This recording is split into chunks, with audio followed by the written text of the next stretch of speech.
கம கம கம கமன்னு இருக்கும். சரி, உடம்ப இவ்வளோ சுத்தமாக வச்சுக்கிறோமே, மனசை எப்படி சுத்தமாக வச்சுக்கிறது? என்னைக்காவது யோசிச்சிருக்கிறோமா? மனசு எப்படிங்க சுத்தம் பண்ணுறது? அதை என்ன உள்ளே போய் நம்ம என்ன சர்வீஸாக பண்ண முடியும்? இல்லை அதை கழட்டி கழுவி அதை திரும்ப மாட்டி அந்த மாதிரி ஏதாவது அதுக்கு வேலை இருக்கா அப்படின்னா இல்லை தான்.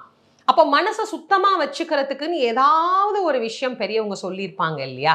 அது என்ன அப்படின்னா, மனதை தூய்மைப்படுத்துவதற்கு இறைவனுடைய அருளாளர்கள் அருளிச் செய்திருக்கக்கூடிய இது போன்ற பதிகங்களை, பாடல்களை பாராயணம் செய்தால் மனம் தூய்மையாகும். அதுக்கு தான் பெரிய பெரிய சோப்பு கட்டி மாதிரி நமக்கு கொடுத்துருக்குறாங்க. தேவாரம், திருவாசகம், திருப்புகழ், அலங்காரம், அனுபூதி இதெல்லாம் என்ன?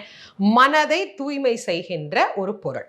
இந்த மனதை தூய்மை பண்ணணும் அப்படின்னா என்ன செய்யணும்? எப்படி சோப்பு போட்டு நம்ம குளிக்கிறோமோ அது மாதிரி இந்த மனதிற்குள்ளே இவை உருப்போட்டு கொண்டே இருக்க வேண்டும். இதை நாம் படித்து கொண்டே இருக்க வேண்டும். அதுல மிக முக்கியமானது இந்த கந்தர் அனுபூதி.